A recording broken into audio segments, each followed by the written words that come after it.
Icera-inĩ ritũ gũkũ itũũra-inĩ rĩa Ngĩnda Maragwa, tũrakora mĩhang'o mĩingĩ ya waki wa barabara ya kuma Kĩendwa, Ngĩnda nginya taũni ya Gĩtitũ.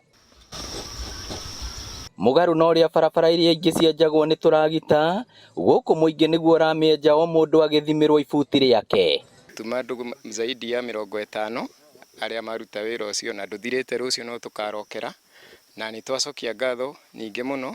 MCA wa wadi ya Ngĩnda augĩte mekĩte ũũ nĩguo kũhe aikari makĩria ma 50 mawĩra. Tũkũmarĩhaga ciringi 500 o mũikari, tondũ tũronire twahengere kĩragita wĩra ũcio wa kũrĩma barabara ĩno, mbeca ici ikũrĩo nĩ mũndũ ũmwe.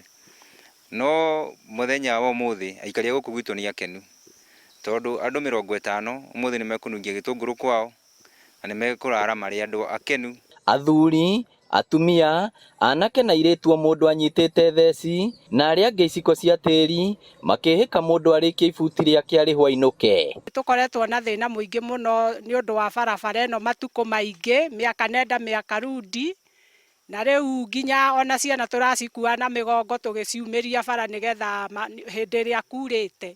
Nĩ barabara ĩkoretwo ĩrĩ gĩtango kũrĩ aikari, arĩa maugĩte rĩu mĩthiĩre nĩ kũhũtha hamwe na miumĩrĩrie ya magetha mao. Nĩtũkenete mũno nĩ mheshimiwa witũ Mwangi, nĩ tũracokia ngatho mũno, haha tũrathĩnĩka mũno na nduthi tũkĩambata, na rĩu haha mũndũ arathiĩ wega mũno nĩ ũkaigua ta wĩrami.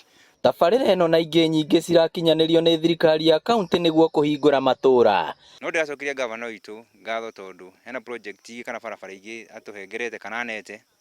He barabara ya harĩa Kaharo handũ hegwĩtwo Kĩrundu, ona nĩ ĩkũrĩmwo ũmũthĩ, na ĩyo nĩ ĩkũgiravagwo nĩ kĩragita kũringana na ũrĩa kũhanaga.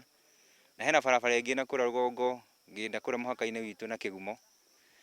Hena barabara ĩngĩ harĩa ha borithi, kuma harĩa borithi taũni, kuma harĩa borithi kũingĩra taũni, ĩyo nayo nĩ tũramĩkĩra rami mita 600.